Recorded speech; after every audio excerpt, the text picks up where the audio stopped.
Billionaire shouted at the waitress, received greatest shock of his life.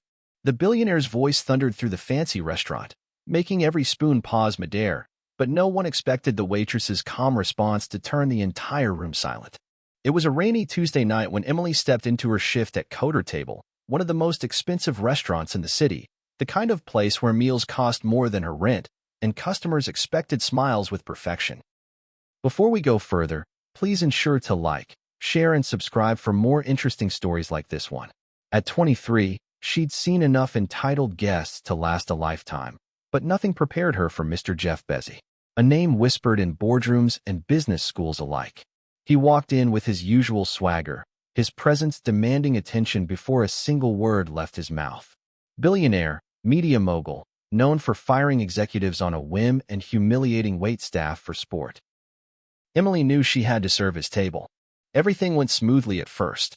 She took their orders, brought their wine, and even remembered Mr. Bezos's preference for lemon wedges without seeds.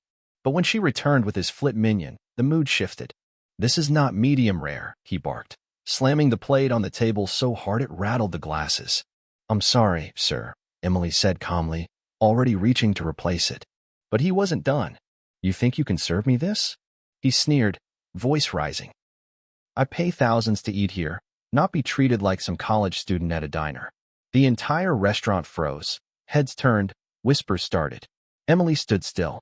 Her cheeks burned, but her eyes didn't flinch. She took a slow breath and replied, her voice steady, clear, and shockingly soft. "I treat everyone with respect, Mr. Bezos, whether they're eating a sandwich or a steak. You're welcome to do the same." The room went silent. Forks hovered. Even the pianist missed a note. "Mr. Bezos blinked, stunned. Emily didn't wait for a response. She gently picked up the plate, turned, and walked away with quiet dignity. She didn't know it yet, but in that moment, something deep inside Jeff Bezos had shifted. Emily disappeared into the kitchen, her hands trembling slightly as she set the plate down. The head chef looked at her, eyes wide, but she just nodded once, composed, focused. She didn't want pity or drama. She just wanted to finish her shift and get home. Meanwhile, at table 4, Mr. Jeff Bezos sat oddly quiet. His entourage avoided eye contact, unsure of what to say. This was a man known for commanding rooms, not getting put in his place by a waitress half his age. But instead of getting angrier, his fingers lightly tapped the polished wood of the table, lost in thought. A memory flashed in his mind, something buried deep. Years ago, before the yachts and buildings and headlines, he was just Jeff, a broke college dropout working night shifts at a small-town diner. One cold night, he dropped a tray of food on a businessman in a tailored suit.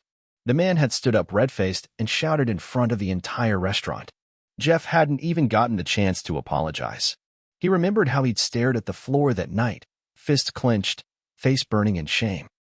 How that one moment had fueled his hunger to never be powerless again. And now here he was doing the same thing to someone else. A strange heaviness settled over him. 15 minutes later, Emily returned to the table with a new plate, placing it gently in front of him. "Medium rare," she said softly. No sarcasm, no bitterness, just professional grace. He stared at her for a second too long. "Thank you," he said, and meant it. That evening, Jeff didn't yell again. He ate quietly. He watched her move through the restaurant, handling other tables with care. She didn't even glance his way again, but he noticed something else. The way her shoes were worn, the frayed edge of her apron, the extra slices of bread she snuck to the kitchen boy who probably hadn't eaten. When he asked the manager about her, he learned Emily was working 2 jobs and studying nursing at night, that she sent money to her younger brother, that she never missed a shift. Jeff Bezos didn't leave a tip when he got up to go. He left a sealed envelope with her name on it and quietly walked out the door. Emily found the envelope after clearing the table. Her name was handwritten in clean, sharp lettering. At first, she assumed it was a customer complaint. Her stomach dropped, but when she opened it, the air froze around her. Inside was a cashier's check. Not a $100, not even a $100,000. She blinked, rubbed her eyes. Read it again.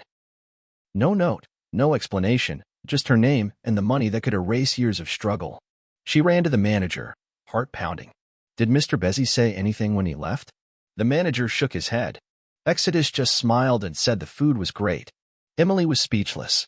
She looked around the restaurant as if expecting him to still be there. But the billionaire was gone, left without applause, without witnesses. Just one silent act that changed her life. Later that night, she sat in her tiny apartment, the check resting on the table next to her student loans, overdue bills, and a worn-out nursing textbook.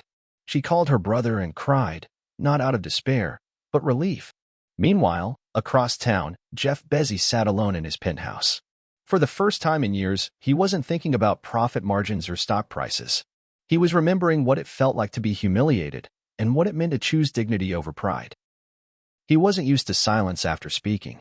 But that night, Emily's one sentence had echoed louder than any applause. She hadn't argued. She hadn't retaliated. She had simply spoken a truth he couldn't ignore. And somehow that truth had cut deeper than anything money ever could. Months later, the bell over the diner's door jingled again. Emily turned, wiping her hands on her apron, only to freeze.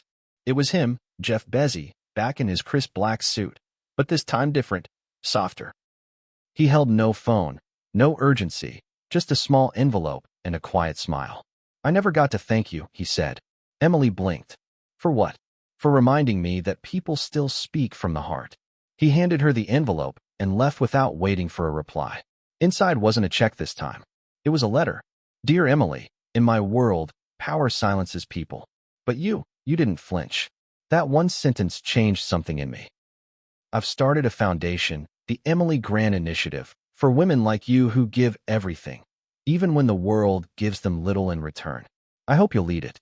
Her knees nearly gave out. Emily, the waitress, once silenced by circumstance, was now being offered a seat at a table she never thought she'd reach. Weeks later, the world would learn her name, not as a waitress, but as a voice of dignity, compassion, and resilience. And every time someone asked Jeff Bezos why he chose her, he would simply say, because when the room went quiet, she was the only one brave enough to speak. If you enjoyed this story, ensure to like, share, and subscribe for more amazing, heartfelt stories like this. Also, let us know where you are watching from, and drop your thoughts in the comments. We'd love to hear from you. What did you think of Emily's courage and composure? Were you surprised by Jeff Bezos' transformation? Did Jeff Bezos' reaction mirror your own? These characters remind us how dignity and empathy can change lives. Share your favorite moment below, tag someone who needs to hear this, and stay tuned for more stories that stir the soul and inspire the heart.